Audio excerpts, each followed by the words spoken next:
بسم اللہ الرحمن الرحیم۔ ہم نے چہل احادیث میں سے حدیث پڑھی تھی ولا تلعن، اور اس کے ضمن میں آیات مبارکہ ہم نے پڑھ لی تھی۔ اب احادیث مبارکہ سے اس کی تشریح ہم پڑھ رہے تھے، اور اس تشریح میں ہم نے ایک حدیث مبارکہ پڑھی تھی، کل شیء لیس من ذکر اللہ فہو لہو او سہو الا اربع خصال۔ اللہ کے ذکر کے علاوہ کوئی بھی چیز ایسی جس میں اللہ کا ذکر شامل نہ ہو تو وہ بیکار اور فضول ہوتی ہے، سوائے چار چیزوں کے۔ تو ان میں سے ہم نے دو پڑھ لی تھی، دو نشانوں کے درمیان آدمی کا چلنا، اور اپنے گھوڑے کو جنگی اعتبار سے تعلیم و تربیت دینا، اس کو جنگی چالیں سکھانا۔ اب ہم تیسری چیز پڑھیں گے۔ تیسری چیز یہ تھی وَمُلَاعِبَتُهُ أَهْلَهُ، انسان کا اپنی بیوی کے ساتھ کھیلنا۔ اب بظاہر تو یہ ایک کھیلنے کا عمل ہے، اور یہ بڑا ایک خاص قسم کا جو ہے نا عمل ہے۔ انسان اپنی منکوحہ کے ساتھ، اپنی زوجہ کے ساتھ، اپنی بیوی کے ساتھ کرتا ہے۔ اگر انسان ویسے کسی عورت کے ساتھ کرے تو ساری دنیا اور سارے مذاہب ہر کوئی اس کو برا کہتا ہے اور برا سمجھتا ہے، اور اس کے اوپر ہر مذہب میں اپنے اپنے طور پر سزائیں مقرر ہیں، اور ایون کہ ہر ملک میں بھی اپنے اپنے اس کے بارے میں قوانین اور سزائیں جو ہیں نا وہ متعین ہیں۔ جب نکاح کے بغیر ہو، جب کوئی شخص کسی اجنبی عورت کے ساتھ یا لڑکی کے ساتھ یعنی کوئی کھیل کود کرتا ہے، شرارتیں کرتا ہے یا کوئی چھیڑ چھاڑ کرتا ہے، تو دنیا کے جو مذاہب ہیں وہ بھی حرکت میں آ جاتے ہیں، اور جو دنیا کے اندر مختلف ممالک میں قوانین ہیں وہ بھی حرکت میں آ جاتے ہیں۔ لیکن جب انسان اپنی بیوی کے ساتھ، اپنی منکوحہ کے ساتھ، یعنی جس کے ساتھ اس کا نکاح ہوا ہو، جائز اور حلال تعلق قائم ہو جائے، پھر اس کے بعد جب انسان اپنی بیوی کے ساتھ وقت گزارتا ہے، اس کے پاس بیٹھتا ہے اور آپس میں خاص قسم کے تعلقات قائم کرتے ہیں، تو پھر وہ چونکہ جائز اور حلال تعلق ہوتا ہے، اور آپس کے جو بھی معاملات ہوتے ہیں وہ سب لیمیٹیشنز کے اندر، ایک یعنی باؤنڈریز کے اندر رہتے ہوئے ہوتے ہیں، تو اس کی وجہ سے کوئی بھی مذہب اس کو برا نہیں خیال کرتا، برا نہیں سمجھتا، اور ایون کہ نہ تو کسی ملک کا قانون اور نہ ہی کوئی بھی اس کو غلط اور برا سمجھتا ہے، بلکہ اس کو تحفظ دیا جاتا ہے، اس کو پروٹوکول دیا جاتا ہے، اور اس کی یعنی اس رشتے کا تقدس اور اس رشتے کے جو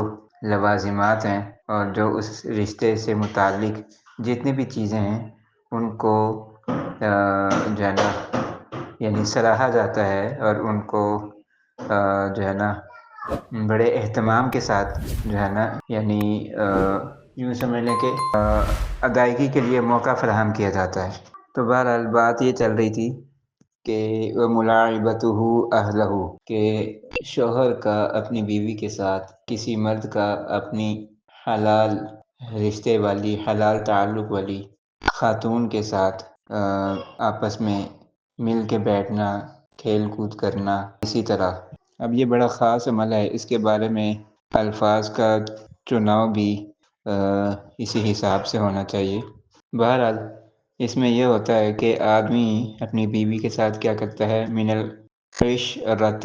الزوجیة بالمعروف، کہ دستور کے مطابق ایک زوجیت کا جو طریقہ ہے اس کے ساتھ تعلق قائم کرتا ہے، اور پھر آپس میں ایک ممانست ہوتی ہے، ایک مودت ہوتی ہے، محبت ہوتی ہے، اس سے انسان لطف اندوز ہوتا ہے، اور کبھی انسان اس کے ذریعے سے یعنی آپس میں اپنی جنسی خواہش پوری کرتا ہے۔ یہ جو میاں بیوی کا آپس میں تعلق ہوتا ہے، یہ یوں سمجھ لیں کہ جو ان کے ازدواجی تعلقات ہوتے ہیں ان کا ایک طرح سے پیش خیمہ ثابت ہوتا ہے، یعنی کہ جب میاں بیوی آپس میں اکٹھے بیٹھتے ہیں اور آپس میں ایک دوسرے کے ساتھ ہنسی مزاح کرتے ہیں، اور ایک دوسرے کے ساتھ جو ہے وہ یعنی ملاعبت کرتے ہیں، کھیل کود کرتے ہیں، تو بعض اوقات جو ہے وہ ازدواجی تعلقات بھی اس کی وجہ سے وجود میں آ جاتے ہیں، اور یہ ان دونوں کے لیے آپس میں ایک لطف اندوزی کا اور آپس میں مودت اور محبت کا ایک ذریعہ ہوتا ہے۔ اور اس سے دونوں کو ایک دوسرے سے لطف اندوزی کا موقع ملتا ہے، اور آپس میں ایک دوسرے کے ساتھ ملنے سے دونوں کے جذبات کی تسکین ہوتی ہے، اور دونوں کو ایک عجیب سی ایک لذت اور ایک فرحت کا احساس ہوتا ہے۔ اب یہ جو عمل ہے حدیث مبارکہ کی روح سے، کہ حدیث شریف میں کہا گیا ہے کہ 4 چیزیں ایسی ہیں کہ جن میں مشغول ہونا، اس کو یہ نہیں کہا جائے گا کہ یہ چونکہ اللہ کی یاد سے خالی ہیں، تو اس میں انسان جو ہے اگر مشغول ہوگا تو وہ لہو و لعب میں مشغول ہوگا